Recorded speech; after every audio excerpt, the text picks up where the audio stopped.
Welcome to SPFL Extra.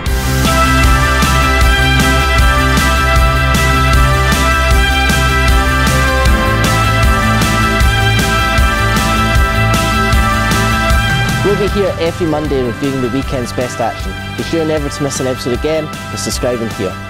This week's topic is inspired by Livingston's Jimmy Scott. I don't know if you saw it, but he scored an absolute worldie away at Ullawa last weekend.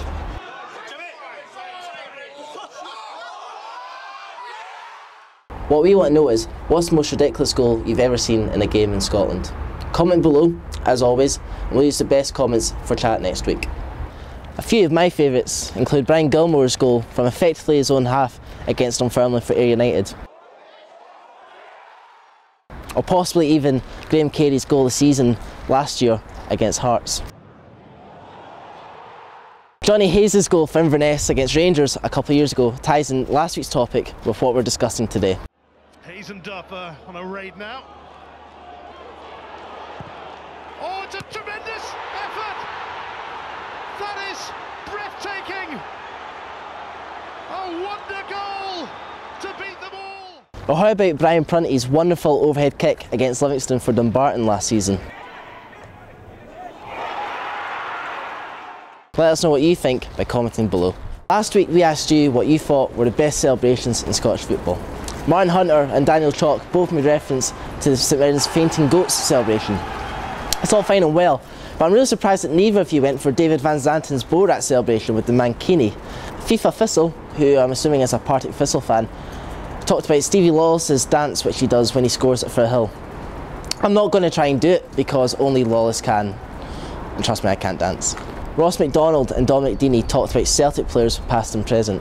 MacDonald is a big fan of Samaras' arrow thing, whereas Deeney talks about Larsson's tongue, a tongue which inspired thousands of young boys to have bad manners when they scored a goal.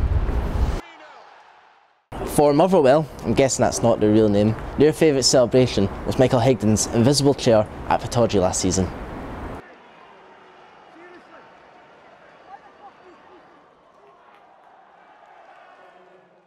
After last week's video, quite a few of you were wondering where the Paixao brothers have ended up. They're not in Scotland anymore, in fact one's in Poland and the other one plays in Iran. Comment of the week this week goes to J Carty LFC the First. You might remember him from last week's show actually. For him, a celebration fail came last weekend at Tannadice when Jon Rankin was the victim of a nasty chokeslam by Nadir Ciftci. Well done Mr LFC First, we'll be in touch with your copy of Football Manager. At 5 is Rory Mackenzie's goal for Kilmarnock against Hibs. It's not so much the finish, although it is a quality finish from the striker, but it's more about Chris Boyd's through ball, which I'm a big fan of. At 4 is Lyle Taylor's goal for Partick Thistle against Aberdeen. The goal was the 4th goal within 12 minutes at Firhill and cemented an excellent home win for Thistle, their first in the league since Greenock Morton in April. At 3 is Lee Griffiths' first goal for Celtic at Tynecastle against Hearts. The Scotland international really took the goal with aplomb, and although his celebration was a bit OTT, it'll a goal that will live long in his memory. At 2 is John McGinn's goal for St Mirren up in Dingwall against Ross County. December's Young Player of the Month, McGinn curls the ball into the top right corner, but sadly for the Saints it wasn't enough to get the 3 points. And my goal of the week is Gavin Gunning's free kick for Dundee United against Motherwell on Friday night. From about 30 yards out, although it takes a slight deflection, it rockets into the bottom corner. Also, bear in mind this is just my top 5. Please feel free to comment below with your top goals from this weekend's action. That's all for this week's SPFL Extra. Remember, comment below and click here to subscribe. Until next time, take care.